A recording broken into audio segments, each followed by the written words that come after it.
रहा था। अडानी ग्रुप के शेयर रोज नए नए रिकॉर्ड बना रहे थे। ग्रुप तेजी से कई क्षेत्रों में अपना कारोबार फैला रहा था। ग्रुप के चेयरमैन गौतम अडानी दुनिया के अमीरों की लिस्ट में दूसरे नंबर तक पहुंच गए थे। फिर अचानक कुछ ऐसा हुआ जिसने गौतम अडानी की दुनिया हिलाकर रख दी। 24 जनवरी को अमेरिका की short selling firm Hindenburg research की एक रिपोर्ट ने अडानी ग्रुप का शॉर्ट सर्किट कर दिया। इस रिपोर्ट में आरोप लगाए गए थे कि अडानी ग्रुप ने शेयर की कीमत के साथ छेड़छाड़ की। अडानी ग्रुप ने इस रिपोर्ट को खारिज करते हुए कहा कि यह भारत के खिलाफ साजिश है। नमस्कार दोस्तों, मैं हिमांशी कश्यप आपके साथ और आप देख रहे हैं जनता की आवाज। दोस्तों, सच्चाई जो भी हो, लेकिन यह बात तय है कि इस रिपोर्ट ने अडानी ग्रुप को बुरी तरह हिलाकर रख दिया। फिलहाल सुप्रीम कोर्ट के आदेश पर मार्केट रेगुलेटर से भी अडानी ग्रुप पर लगे आरोपों की जांच कर रहा है। इस रिपोर्ट के आने के बाद अडानी ग्रुप के शेयरों में 1 महीने से भी अधिक समय तक गिरावट रही।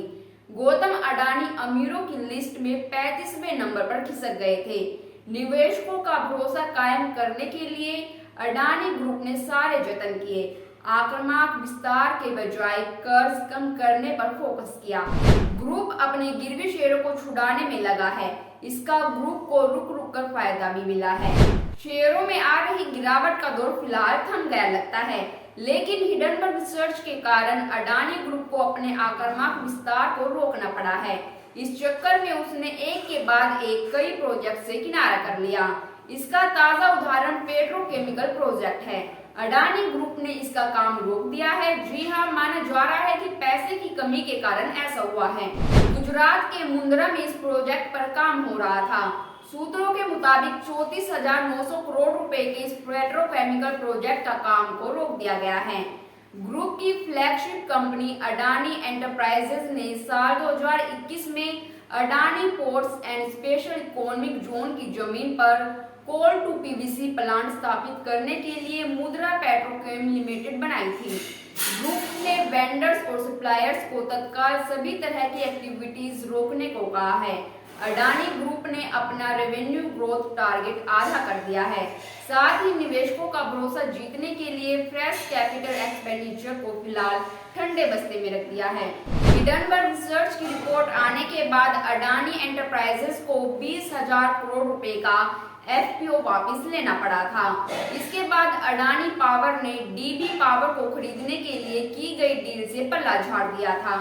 जब 2022 में डीबी पावर डील की घोषणा की गई थी तो यह इलेक्ट्रिसिटी सेक्टर में अडानी ग्रुप की दूसरी सबसे बड़ी मर्जर एंड एक्विजिशन डील थी। इस डील को सीसीआई से भी मंजूरी मिल गई थी। डील को कंप्लीट करने की डेट 4 बार बढ़ाई गई थी और फाइनल क्लोजिंग डेट 15 फरवरी को एक्सपायर हो गई थी। लेकिन हिडनबर्ग रिसर्च के झटकों से जूझ रहा अडानी ग्रुप इस डील को पूरा करने में नाकाम रहा। अडानी ग्रुप ने साथ ही पीटीसी इंडिया लिमिटेड से भी हाथ पीछे खींच लिए हैं।